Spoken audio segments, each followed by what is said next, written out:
वहीं भाजपा अध्यक्ष जेपी नड्डा ने कहा कि विपक्ष संसद में चर्चा चाहता ही नहीं है और ये बहुत ही दुख की बात है। साथ ही जेपीसी के सदस्य और भाजपा सांसद अपराजिता सदस्य ने जहां कहा है कि जेपीसी का पेश होने से आज बहुत ही आनंद का दिवस मनाया जा रहा है और साथ ही इस मुद्दे पर राजनीतिक गतिविधियां लगातार तेज होती हुई नजर आ रही है। हमें हाउस की प्रोसीडिंग्स को चलाना चाहिए। मुझे दुख है ये बताते हुए और खेद है कि आपके बारंबार रिक्वेस्ट के बाद, in spite of your repeated request that the house should come to order so that at least राष्ट्रपति जी, महामहिम राष्ट्रपति द्रौपदी मुर्मू जी की मैसेज, संदेश, वह इस हाउस को सही वातावरण में यहां पर आप उसको रख सकें। लेकिन विपक्ष ने जिस तरीके की भूमिका अदा की है वो बहुत ही गैर जिम्मेदाराना है, इररिस्पॉन्सिबल है और इसकी जितनी भी निंदा की जाए वो कम है। व्यक्तिगत तौर पर मैं कहूंगी बहुत आनंद का दिवस है। मैं जॉइंट पार्लियामेंट्री कमेटी की सदस्य रही हूं और 6 महीने तक हम लोगों ने इस बिल को लेकर बहुत काम किया है। करीबन 284 संस्थाओं के साथ हम लोगों ने बातचीत की, 112 घंटे से अधिक हम सब बैठे। सबके मतों को आदरणीय अध्यक्ष श्री जगदम्बिका पाल जी ने सम्मान देने की चेष्टा की और हम विभिन्न राज्य भी गए और वहाँ के स्थानीय संस्थाओं से, वहाँ के स्थानीय लोगों से हम लोगों ने बातचीत की। सारी बातें ली गई हैं, लेकिन मैं आपको बताना चाहूँगी कि इसके बाद भी विरोध है जो बहुत आश्चर्यचकित करता है। तमाम हंगामों और विवादों के बीच वक्फ बिल संसद में पेश कर दिया जा चुका है और आगे इस पर पक्ष और विपक्ष में सहमति बन पाती है या नहीं, जिस प्रकार से ये देखना काफी दिलचस्प होगा। लेकिन जिस प्रकार से आज हंगामा काटा गया, कांग्रेस ने पहले ही रुक कर साफ कर दिया कि इस मुद्दे पर सरकार को घेरने का प्रयास किया जाएगा, लेकिन दूसरी ओर लगातार सरकार इसके पक्ष में अपनी प्रतिक्रिया देती हुई नजर आई। जेपी नड्डा हो, किरण रिजिजू हो या फिर जगदम्बिका पाल, उन्होंने कहा सभी से राय मशवरा किया गया, बैठक की गई, उसके बाद ही इस बिल को लाया गया है। उसके बावजूद विपक्ष इसका विरोध कर रहा है। तो इस मुद्दे पर लगातार सियासत और सियासी पारा हाई होना तय माना जा रहा है।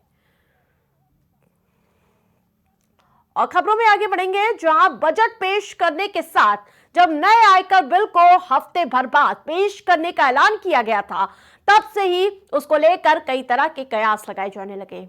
फिलहाल आज वित्त मंत्री निर्मला सीतारमण ने नया आयकर बिल पेश कर दिया है। इसका मकसद मौजूदा आयकर कानून की जटिलताओं को दूर करना और उसे करदाताओं के लिए आसान बनाना है। नया इनकम टैक्स बिल को पहले आयकर कानून 1961 की जगह पेश किया गया है और अब से इसे इनकम टैक्स बिल 2025 के नाम से जाना जाएगा। ये बिल लोकसभा में पास भी हो गया और ऐसे में ये जानना अहम हो जाता है कि इस आयकर बिल में क्या खास है और इससे टैक्स पेयर को क्या लाभ मिलने वाला है।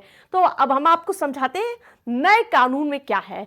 880 की जगह होंगे 662 पन्ने, असेसमेंट ईयर की जगह होगा टैक्स ईयर, और यही नहीं, टीडीएस और टैक्सेशन पहली की तुलना में अब आसान हो जाएगा। नए कानून में 880 की जगह 662 पन्ने होंगे और पुराने, और यही नहीं, आपको बता दें कि गैर जरूरी प्रावधानों को हटाया गया है और इसके साथ ही असेसमेंट ईयर की जगह होगा tax year. Crypto currency, digital assets पर टैक्स लगेगा अब। टीडीएस और इसके साथ साथ इसकी तुलना हो जाएगी और इसमें आसानी भी होगी। डीआरपी में अनावश्यक विवादों पर लगाम लगेगी। नए कानून में कई सारे नियम आसान कर दिए गए हैं और इसमें मुकदमेबाजी कम होगी और इसके साथ ही जिससे टैक्स विवाद जल्दी सुलझ पाएंगे और आम जनता के साथ सरकार को भी इसका सीधा फायदा होगा। फिलहाल वित्त मंत्री निर्मला सीतारमण ने लोकसभा में इसे पेश कर दिया है और जहां से ये पास भी हो गया है। अब इसे संसदीय समिति के पास भेजा जाएगा और समिति की सिफारिशों के बाद इसे संसद में फिर से पेश किया जाएगा। संसद में मंजूरी और राष्ट्रपति की सहमति मिलने के बाद ये नया इनकम टैक्स कानून लागू हो जाएगा। और दिल्ली में राष्ट्रीय स्वयंसेवक संघ का आधुनिक कार्यालय केशव कुंज बनकर तैयार हो चुका है। लगभग 150 करोड़ रुपए की लागत से बने इस कार्यालय का निर्माण आम लोगों से मिले चंदे से किया गया है। 75,000 स्वयंसेवकों ने इसके निर्माण में सहयोग किया है।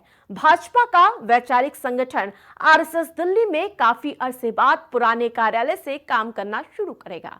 लगभग 3.75 हेक्टेयर में बने मुख्यालय में 13 मंजिला 3 इमारत का निर्माण किया गया है, जिसमें 300 कमरे हैं और ऑफिस भी बनाया गया है। दिल्ली के संघ का नया मुख्यालय आधुनिक तकनीक से लैस नजर आ रहा और यही नहीं, परंपरागत भारतीय कला का भी संगम है इसमें। आपको बता दें कि इस इमारत का निर्माण पिछले 8 साल से चल रहा था, लेकिन कोरोना के कारण निर्माण कार्य में देरी हुई और साथ ही 3 टावर वाले इस 13 मंजिला इमारतों का नाम है साधना, प्रेरणा और अर्चना के नाम पर इसे रखा गया है, जबकि ऑडिटोरियम का नाम विश्व हिंदू परिषद से जुड़े रहे अशोक सिंघल के नाम पर रखा गया है। आधुनिक तरीके से निर्मित ऑडिटोरियम में 450 से अधिक लोगों की बैठने की सुविधा है, जबकि एक अन्य ऑडिटोरियम का निर्माण किया गया है जिसमें 1000 लोग बैठ सकते हैं। अत्याधुनिक संघ कार्यालय से यानी कि जो सादगी को विशेष महत्व इस बार दी गई है और इसके निर्माण में गुजरात, राजस्थानी कला के साथ अन्य कलाओं को भी तहजीब दी गई है। कार्यालय में संघ के कार्यकर्ताओं को ठहरने की समुचित व्यवस्था के साथ लाइब्रेरी, जल संचयन की तमाम ऐसी सुविधाएं पूरी तरह से लैस नजर आ रही है। और अब बात करेंगे राष्ट्रपति में दिल्ली की ओखला सीट से। जो विधायक हैं उन पे लगातार कहीं ना कहीं मुश्किलें बढ़ती हुई नजर आ रही थी, लेकिन दिल्ली में ओखला सीट से आम आदमी पार्टी के विधायक अमानतुल्लाह खान को कोर्ट से अब राहत मिली है। अदालत ने उनकी गिरफ्तारी पर 24 फरवरी तक रोक लगा दी। फिलहाल कोर्ट में सुनवाई के दौरान विधायक अमानतुल्लाह खान के वकील ने कहा है कि वो जांच में शामिल होने के लिए तैयार हैं और साथ ही अमानतुल्लाह खान के वकील ने यह भी दावा किया है कि अमानतुल्लाह के खिलाफ लगाए गए सारे आरोप झूठे हैं।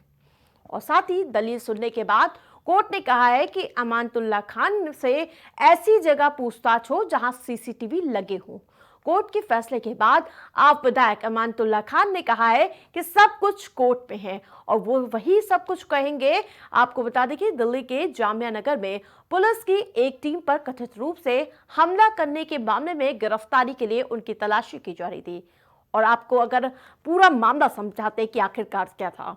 पूरा मामला शुरू हुआ था 10 फरवरी को, जब पिछले दिनों दिल्ली पुलिस बदमाश शहबाज को पकड़ने के लिए गई थी और जहां बीच में ओखला से आप विधायक अमानतुल्लाह खान भी आ गए और इसी दौरान शहबाज खान मौका पाकर वहां से फरार हो गया था और जिसके बाद अमानतुल्लाह खान के खिलाफ पुलिस ने मामला दर्ज कर लिया और तभी से उनकी तलाशी तेज हो गई थी और ये पूरा मामला कोर्ट तक पहुंच गया। और इन सब के बीच उन्होंने दिल्ली पुलिस कमिश्नर को चिट्ठी भी लिखी थी।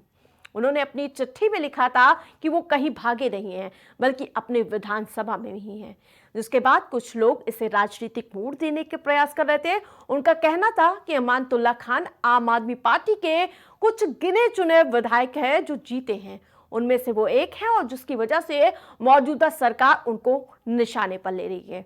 फिलहाल अभी कोर्ट से उनको बड़ी राहत मिली है और देखना दिलचस्प होगा कि इस मामले में आगे क्या कुछ मोड़ सामने आता है।